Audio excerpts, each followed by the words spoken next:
బడికి పోతా అనేటువంటి ప్రోగ్రాం సంబంధించి ఈ యొక్క మీటింగ్లో అధ్యక్షత వహించినటువంటి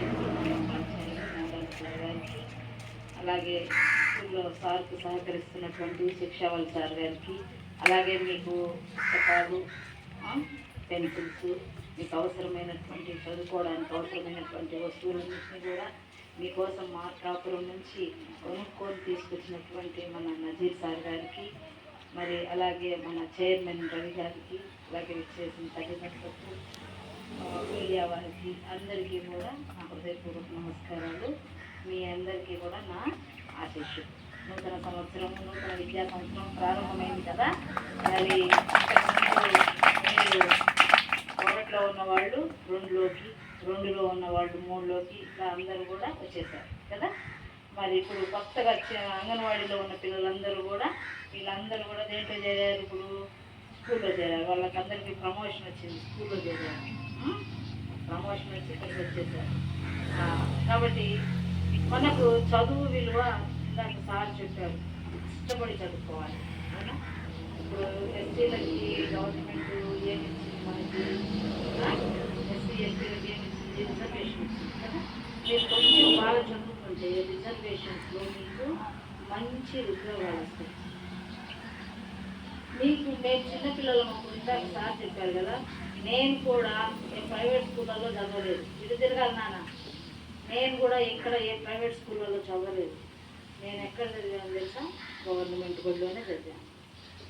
నేను 10వ తరగతి దాకా మార్కాపురంలో ఏబీఎం హై స్కూల్ అని ఆ స్కూల్లో గవర్నమెంట్ బడిలోనే చదివాను.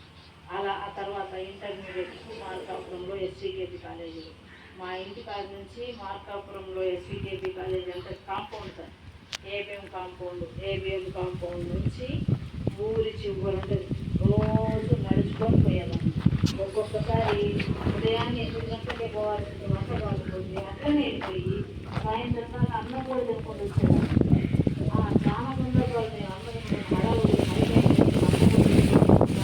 అన్నం తినకుండా చదువుతున్నాను.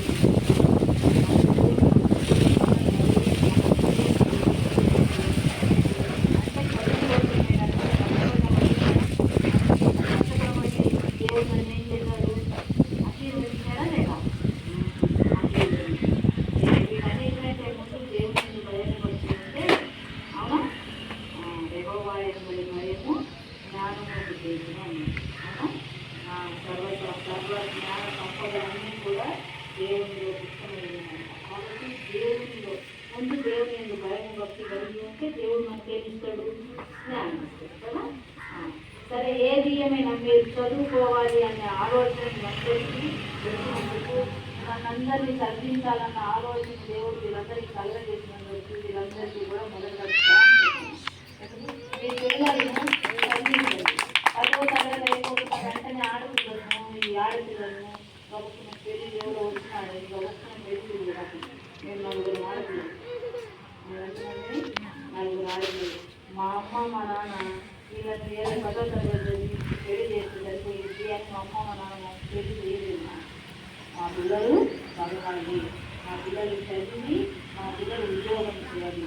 మా అమ్మకు వాళ్ళ నాన్నగారు 3వ తరగతి వచ్చిన పాప ఉన్నప్పుడు మా తాతయ్య చనిపోయారంట. అప్పుడు మా అమ్మమ్మ టీచర్, స్కూల్ టీచర్, వాళ్ళకి అప్పుడు 50 రూపాయలు ఎంత వస్తుంది. మా అమ్మ నా కూతురు చీర కట్టుకొని స్కూల్కి పోయి చదువు చెప్పాలి పిల్లలకి, మా అమ్మాయి టీచర్ కావాలని మా అమ్మమ్మ పట్టుబట్టి మా అమ్మను చదివించిందంట. అప్పట్లో పల్లెటూళ్ళలో చాలా పల్లెటూరు